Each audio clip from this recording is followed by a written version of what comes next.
Hello and welcome back to the another episode of Daily News Quiz Analysis for IAS Prelims 2025. It is 30th December today, and in this video we are going to solve different types of questions which are very much relevant for your preparation.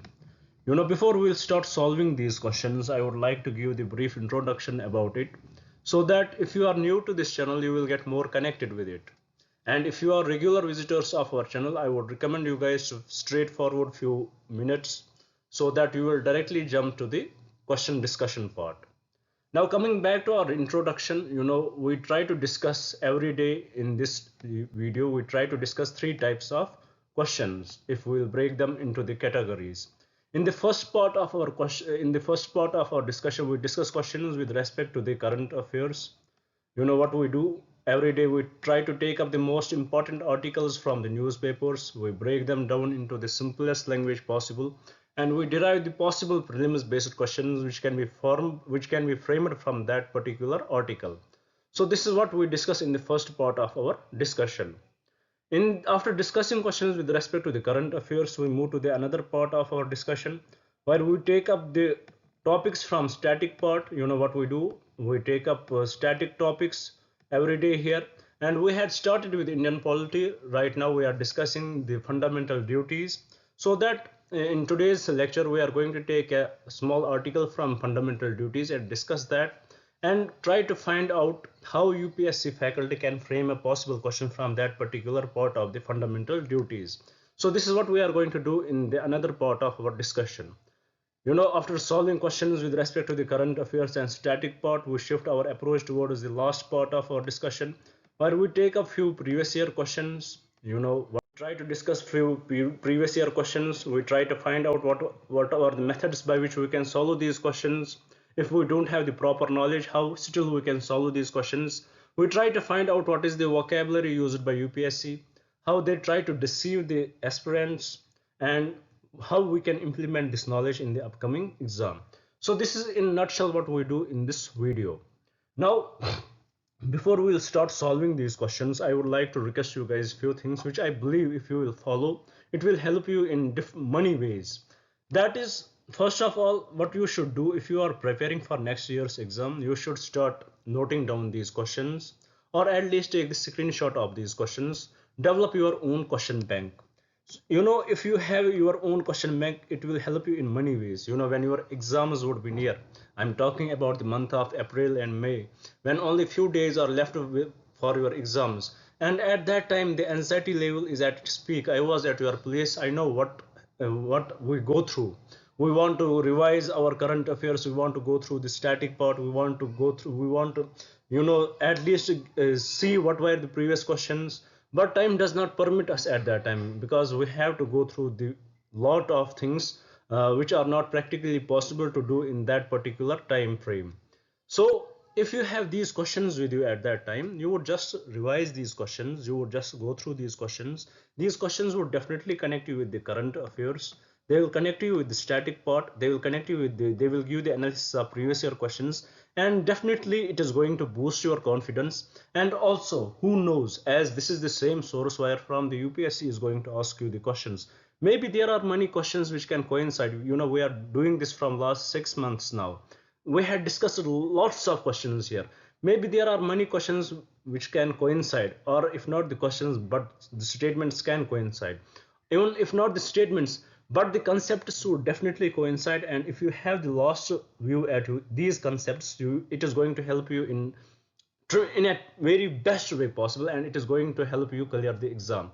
And you have higher chances of clearing the exam if you have at least taken if you at least know these concepts which the examiner is going to ask you.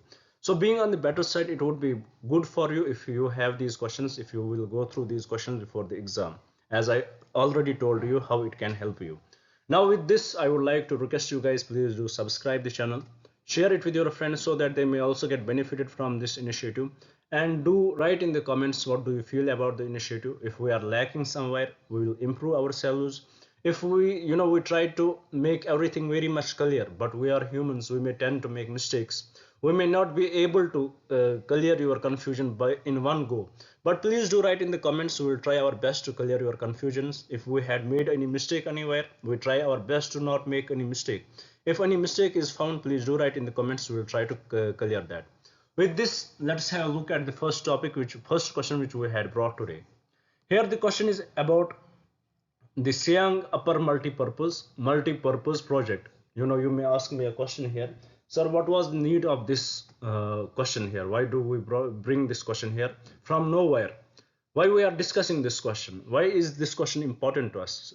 To this question, I would like to tell you one thing, that if you would read today's newspaper, you will get your answers. Because this Siang Upper Multi-Purpose Project was in the news, there was a discussion over it, which is in Arunachal Pradesh, which was, about its construction. It was decided in 2017 itself, construction of dam in Arunachal Pradesh.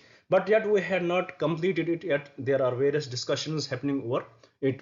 So this article basically talked about why we had not started its construction, what are the reasons behind that, what are the drawbacks of it, and why we are going for this Siang Upper Multi-Purpose Project. Why we are, if even though there are those multiple drawbacks related to this project, but still why we are going for this project.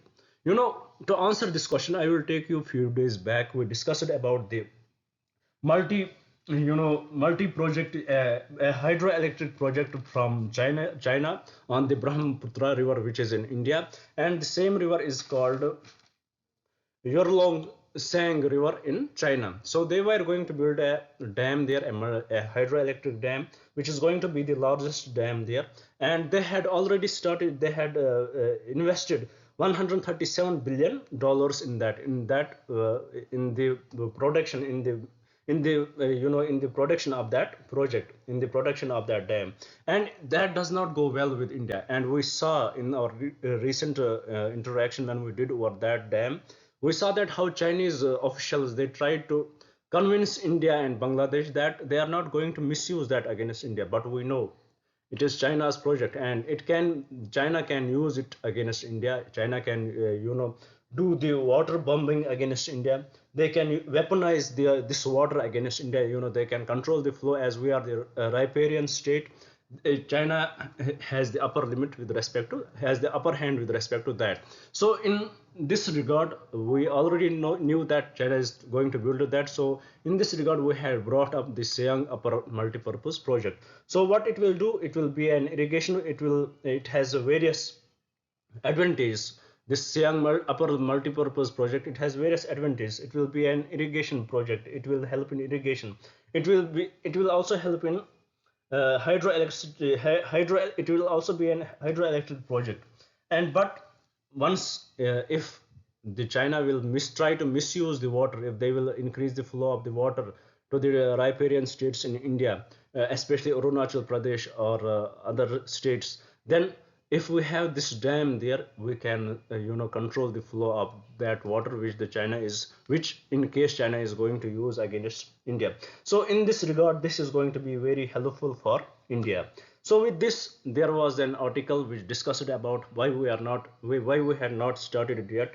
The answer to that is because in the manufacturing of this Siang Upper Multi-Purpose Project, we need there in that area of Arunachal Pradesh, we need huge land which is under the cultivation of Adi tribal community there, and they are using that for agriculture. Once we will start this project, once we will start working on this project, they will get displaced. This agricultural land will get drowned underwater, and they will be left with no land. So these are various issues, some environmental issues concerning this project. That is why we had not started it yet. So with this, I hope we had got the basic concept about Siang Upper Multi-Purpose Project, which we will understand through this question also, and the basic information about it. Why in 2017 we decided to go for that, because to counter the Chinese hydroelectricity project on Yurlong Sang River, which is basically the Brahmaputra River. As we know, India is the riparian state, so Brahmaputra river starts from China, it goes into the Tibet actually, and it goes into India. It flows through Indian states. So that's why we are going to build this project. Now with this, let's try to solve this question and get more idea about this multi-purpose project. Here the question says, with reference to the Siang Upper Multi-Purpose Project, consider the following statement. First statement, it is proposed to build on the Siang River, which is the main tributary of the Brahmaputra River. 100% correct. It is the Siang River on which this project will be built on. It is the main tributary of Brahmaputra River. Nothing wrong with the statement. Second statement, the project aims to mitigate floods in the downstream areas of Arunachal Pradesh and Assam. 100% correct. It would help in mitigating the floods in the downstream areas of Arunachal Pradesh and Assam. And also, if, for example, China is going to misuse water against India, they are going to weaponize water against India, it will be very much helpful at that time. Then the third statement, it has been a point of contention between India and China due to its location in a disputed border. No, this multi-purpose project, Upper Multi-Purpose Project, it is not a point of contention between India and China, because it is very well established in the Indian state. Even though the Arunachal Pradesh itself is a point of contention, but this project is not a point of contention between India and China. So this third statement, it is totally incorrect. So with respect to this question, the correct statements are statement 1 and statement 2. Statement 1 and statement 2 are the only correct statements in this question. So what do we get from this question? First of all, the first information which we got from this question, let's analyze that. We got some knowledge about Siang Upper Multi-Purpose Project, which is often abbreviated as SUMP. We got about it, what it is about. We got about it is why we are going for this project, how it is going to help, how it is going to mitigate floods in the downstream areas of Arunachal Pradesh and Assam, how it is going to counter the Chinese project if they are going to weaponize water against India. So this is the whole purpose of this project, and why we are not yet going for its construction. The only reason is that the tribal community which is living there, the Adi tribal community, which you should know, it is Adi tribal community. Maybe UPSC may ask you a question about that, where they are located. They are located in Arunachal Pradesh, which we should know.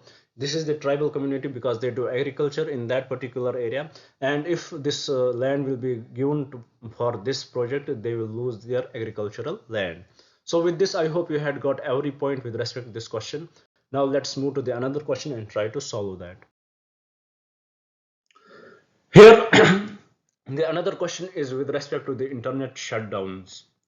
You know why we had brought this question? Because today there was a beautiful article in the newspaper which talked about that in 2024, there India had shut down internet only 60 times, which is the lowest in 8 years. From last 8 years, our country had gone for various internet shutdowns in various different states, majorly for the security purpose. We had seen in Jammu and Kashmir, we are seeing in Manipur and northeastern states. So India has often gone for these internet shutdowns. But in 2024, there was a great news about internet shutdowns, that the number of times our government has went for these internet shutdowns, it has reduced only 60 times this year that our country has gone for internet shutdowns. So this is an amazing news. This shows that how much we are trying to come into the line of modern democracies, modern freedom, the freedom which all the people try to enjoy, that they should be free to express their views. So this is one of the thing which it shows that India is well in line with other democratic countries. So with respect to internet shutdowns, earlier, if we see before 2024, it was Telegraph Act of 1885. It was Telegraph Act of 1885 which gave us the limits about the internet shutdown, but recently it was amended. It was replaced by the Telecommunication Act, and this Telecommunication Act, it gave its reasons. It gave its how this internet shutdown should go. for how many days there is the maximum limit for how many days this internet shutdown should be there, and what and who can, you know, who can review this internet shutdown, and what should be the solution with respect to that. If we will see that it is, you know, Telecommunication Act, it is very much very well established that if it is from the central government, it should be the Home Secretary that should it is the at the central, it should be the Home Secretary that should sign the internet shutdown, and at the state level it should be the Secretary of the Home Department who should sign this internet shutdown. And for signing this internet shutdown, the region should be very well specified for which region they are shutting this internet. So this region should be very well specified. Second, reason should be given why they are shutting down this internet there. The reason should be very much there why this internet shutdown is there, and also for how many days they are going to shut the internet. So these things should be very much well established once the secretary, once the Home Secretary or Secretary of Home Department at the state level, they go for the internet shutdown. And also the maximum limit for which it can be imposed, it is 15 days for the maximum limit that it can be imposed, this internet shutdown can be imposed. If they want to increase the limit, then there should be a review committee would be there who would review why they are going to increase this internet shutdown, why they want to increase the limit of the internet shutdown, and once if they are satisfied, then they can go for that. So these are given in the new Telecommunication Act, which was brought in after the Telegraph Act 1880, which replaced the Telegraph Act of 1885. So this is in nutshell about the internet shutdown with respect to India, how the government goes for this. It is at the central level, which you should know, it is the at the central it is Home Secretary, and at the state level it is the Secretary of Home Department who decide this internet shutdown, who decide the days for how many days there would be internet shutdown, who they decide for what particular region there would be internet shutdown. They give the reasons why they are going for this internet shutdown, and they also give us the time frame for what time there would be internet shutdown in that particular region. So let's come here. So this is the basic context behind this question. Now let's come here with and let's try to solve this question. As the question says, internet shutdown in India are implemented under specific circumstances as per the Indian Telegraph Act 1885 and related rules. Which of the following grounds are legally permissible for ordering an internet shutdown? So let's see what are the grounds on which this internet shutdown can be ordered. First, to prevent cheating during examination. Totally incorrect. Nothing wrong with the statement. Everything wrong with the statement. You know, even though there can be internet off, in, you know, you are not even allowed to go take your phone in the exam, so there is no way that this statement can be made. So this statement is totally incorrect. Second statement, to maintain public order during protests or agitations. 100% correct. This is the major reason to go for the internet shutdowns. Second, third statement, to curb the spread of misinformation that could incite violence. 100% correct. This is also the reason cited under Telecommunication Act also, that this is the reason why there would be internet shutdown. Fourth, to prevent criticism of government policies on social media. Totally incorrect. So with respect to this question, the correct statements are statement 2 and statement 3 only. 2 and 3 are the correct statements with respect to this question, that these are the reasons on, these are the grounds on which the internet can be shut down in a particular region for particular days. So with this, I hope you had got the basic idea of how the government can go for internet shutdown, who are the authorities who are the government officials who can announce this internet shutdown, what are the criterias for the internet shutdown. Now with this, let's move to the another question and try to solve. Here the question is with respect to electronically transmitted postal ballot system in India. So question says, with reference to the electronically postal ballot system in India, consider the following statements. You know why we are discussing this question? It is because of there was an article with respect to the overseas voters. You know, there are various issues when it comes to the when it comes to voting, especially for the NRIs who are living outside India. You know, there was an in fact this article basically talked about the turnout of overseas Indians in Lok Sabha elections had reduced which the election commission has said that the turnout of Indian voters who are living outside India that has reduced in the recent elections. And what are the reasons? The basic reason for that is, for example, if any person is living in USA or any other country, why would they come for voting when they know that they are going to spend so much, they have to spend lakhs of rupees to come to their country to vote? So it does not suit them, it does not suit economically for them, so they prefer not to vote if they are living outside the country. So with respect to this, the government, the Indian government had tried their best to bring these NRI voters back to India for the voting. We have the Representation of People's Act. It was right to, in this, it is the section, in this we have section 20A, which gives a right to NRIs to cast vote. With respect to that, we have, if we will see, there are this voting of NRIs, it has reduced, even though we have this section 20A of the Representation of People's Act, but still the voting, the turnout has reduced. And the reason, as I already told you, is the mostly the economic reason why they will travel so much for a single vote. Second, why they might be busy in their work, they don't have this time to do this. So with respect to this, there are various solutions which were proposed. Various earlier there were various many people went to the court with respect to this, and they wanted Supreme Court to intervene with respect to this, so that they will also be given the opportunity to vote. So with respect to that, the Attorney General of India, he went to the Supreme Court and he said that to the Supreme Court that the government of India would start working on this, and they will decide over it. And because the way Attorney General convinced Supreme Court, the Supreme Court rejected all those pleas which came with respect to this, with respect to overseas voters. So now, with this, we need to know few things. The proxy voting, we need to know about the electronically transmitted postal ballot system. So what are these votes? With respect to this, with respect to the voters, voting of the NRIs or outside Indians, the election commission, they came up with the two ideas. The first idea which they came up was of the proxy voting. They told that, they discussed it that, if for example they discussed it with the government of India, that the proxy voting for them should be allowed. If they are living outside India, they should select a representative who will vote for them, like we used to do the proxy attendance in our college times. It would be very much similar to that.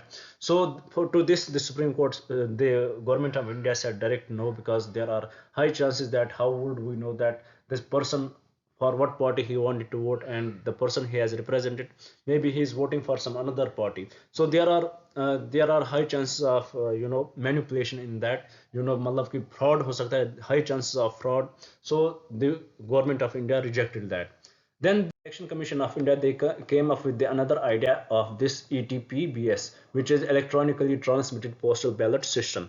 They came up with this idea that the voters outside India, they will download the form, where there would be a ballot paper available. They will vote on the person whom they wanted to vote.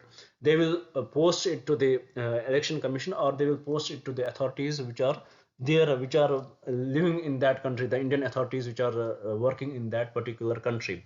To this also, the government of India said no, because to India they don't have the manpower who can deal with this. And also, there are high chances of fraud in this also, because we don't know whether the post which the election commission is receiving, it was sent by the same person. So to both these solutions which were given by the election commission of India, to both these solutions given by election commission of India, the government of India rejected these solutions. So here, now it is the best time for government of India to decide with respect to the voters living outside, because we are seeing now that the vote count from the NRIs has reduced to the highest level, as they are one of these NRIs are the people who contribute to the country. They contribute to the country in the most best possible ways. They send us the remittances, so their contribution in the country is very much recognized. And they should be given this opportunity, that they should be able to choose their representatives in our country. So these things should be made available for them very cheaply. So with respect to this, let us see how the government will react, how the government will go. In fact, the government had already introduced in 2000, before 2018 itself, they had introduced the bill in Lok Sabha with respect to the voters living outside.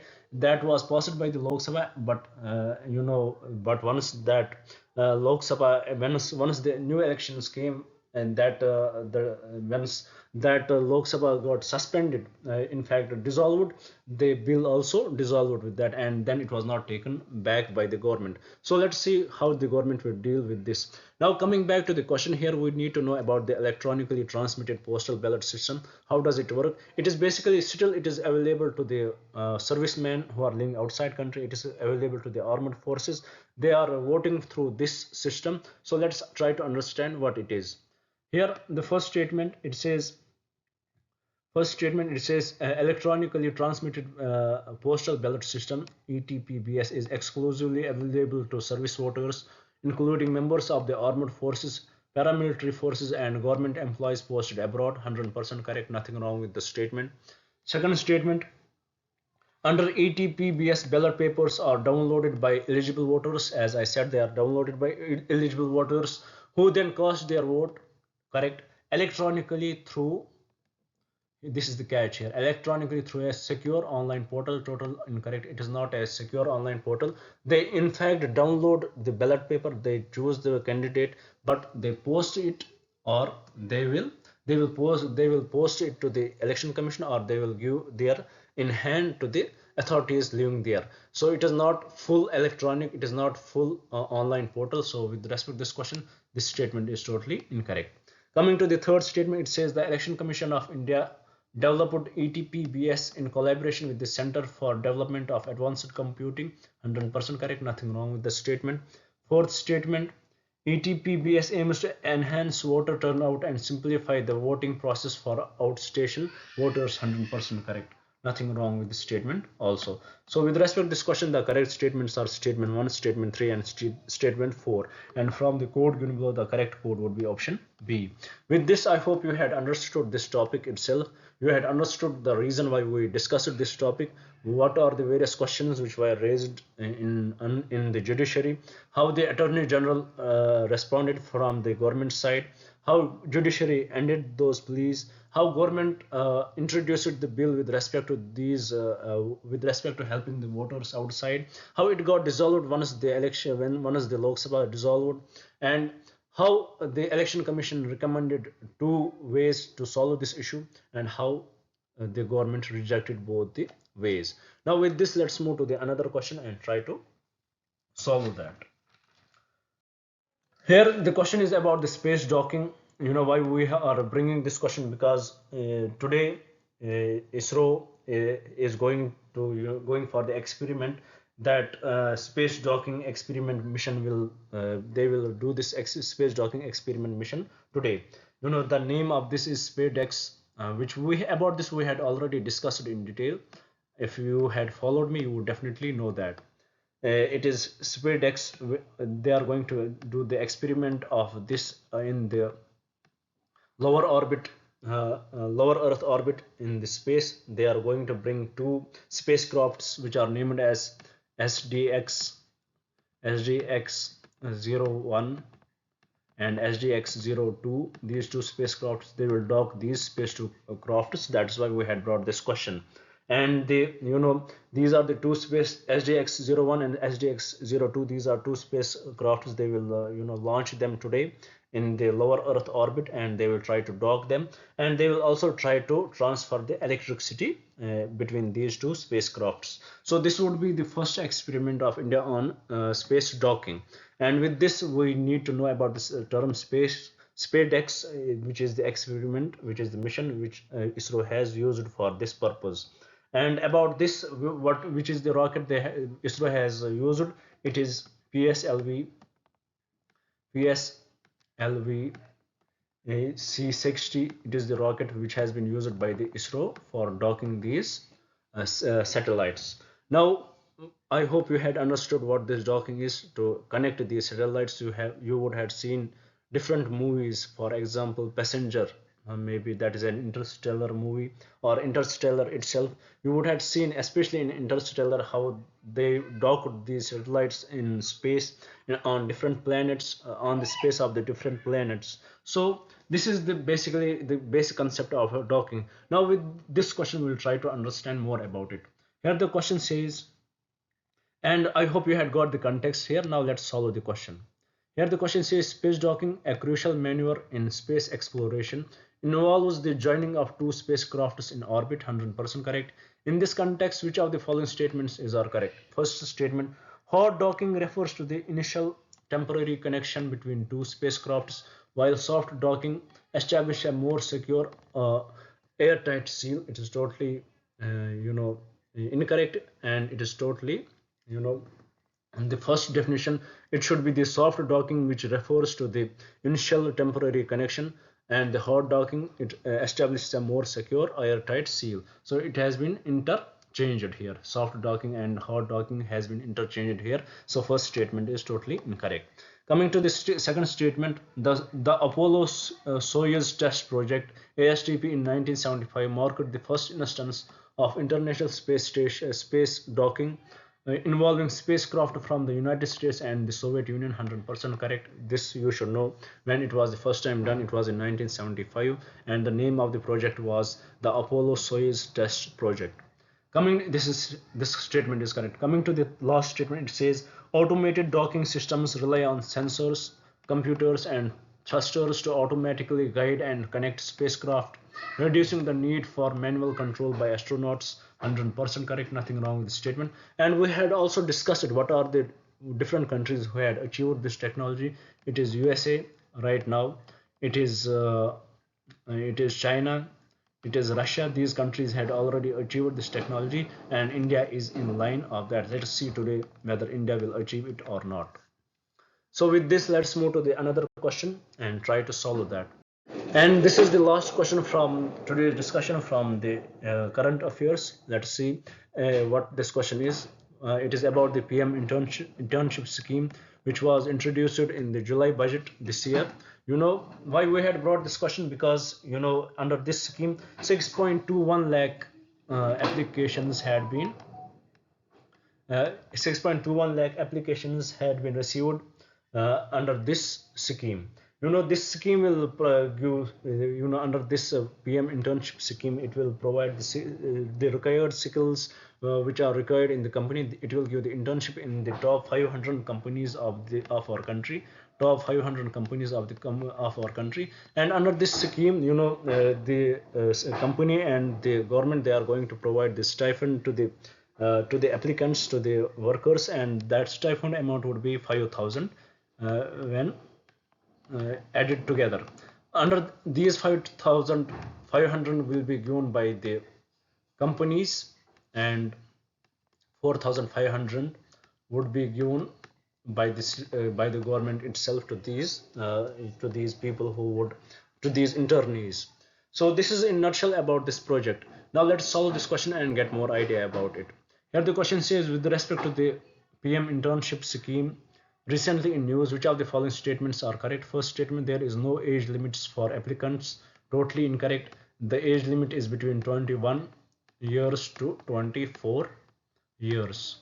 So this statement is totally incorrect. Second statement, companies will monthly provide 4,500 years and government will add 500. No, it has been interchanged. The companies will provide 500 and government will provide 4,500. Third, this program provides 6 months compulsory work in companies. 100% correct. It will provide 6 months compulsory work in companies, and this program will last for 1 year. It is 12-month program. It will run for 12 months, and under this 12 months, 6-month compulsory work in companies will be provided. So I hope with this, by solving this question, you had got the basic idea about PM internship scheme and what are the other things which are related to it. Now with this, let's the another part of our discussion, which is the static part. As we know that we had started with Indian polity, and right now we had discussed what was the pre-constitution we had discussed article, we had discussed various articles, we had discussed union state relations in that, we had discussed citizenship, we discussed fundamental rights, we discussed fundamental DPSPs. Now from today we are going to discuss fundamental duties. As we know that it was the 42nd Constitutional Amendment Act when it was brought into the Constitution. In original Constitution, we don't have the fundamental duties, and it was the Savan Singh Committee, which has Savan Singh Committee appointed to review the Constitution, recommended for these fundamental duties to be added in the Indian Constitution, and we borrowed it from the Soviet Union, or we can say USSR. Now with this, we saw that it is part 4. Where we can find this, it is part 4 of the part 4A of the Indian Constitution. It belongs to the part 4A of the Indian Constitution, and we also saw that they are not justiciable. But if we look at the things in it itself, fundamental duties are not justiciable, but there are many points in the fundamental duties which we can say if any person goes against them, they will definitely go to the jail. So let us see what the question says. Here the first question, it is with respect to the Article 51A.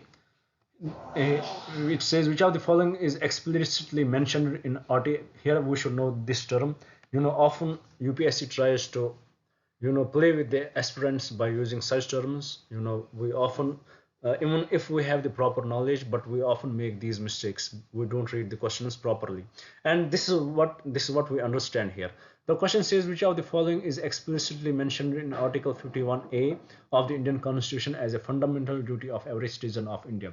First statement, to promote harmony and the spirit of common brotherhood among all the people of India. Even though it is the fundamental duty, but it is not under Article 51A subsection A. Second statement, to safeguard public property and adjure violence. Totally incorrect, not part of it. Third, to abide by the Constitution and respect its ideals and institutions. This is what is mentioned in Article 51A subsection A. To abide by the Constitution and respect its ideals and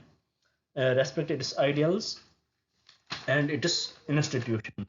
So what are the ideals of our Constitution? What are the ideals of the Constitution? They are very much laid in the preamble. It is justice. So whether it would be social, economic, or political, justice is there, liberty is there, equality is there, and fraternity is there.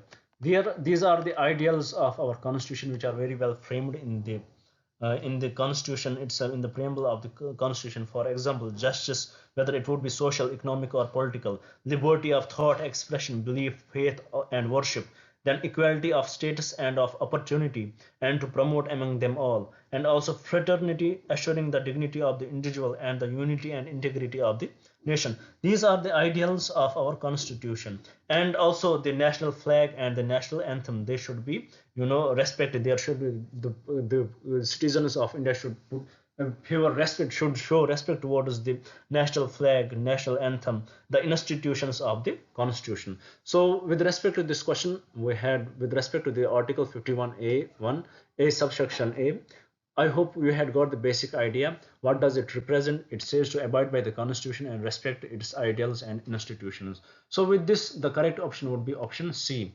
So with this, I hope you had understood the question itself and also the article itself. With this, let's move to the last part of our discussion, where we will solve some previous year questions. Here, as right now we are discussing in the physical geography, and today's question is also from the question paper asked in 1996 itself. Sorry, in 1997. As the question says, which of the following factors is responsible for the change in the regular directions of the ocean currents in the Indian Ocean? It is definitely the Indian Ocean has monsoon drift. So because of this, there is it is responsible for the change in the regular directions of the ocean currents. So with respect to this question, the correct statement would be option B. With this, we complete today's discussion. I hope you had understood everything what we discussed here. If any thing which I was not able to make you understand, please do write in the comments. We will try to clear that. And also do subscribe the channel if you had not subscribed it yet. Do share it with your friends so that they may also get benefited from this initiative. With this, let's let's meet tomorrow at the same time. Till then, take care.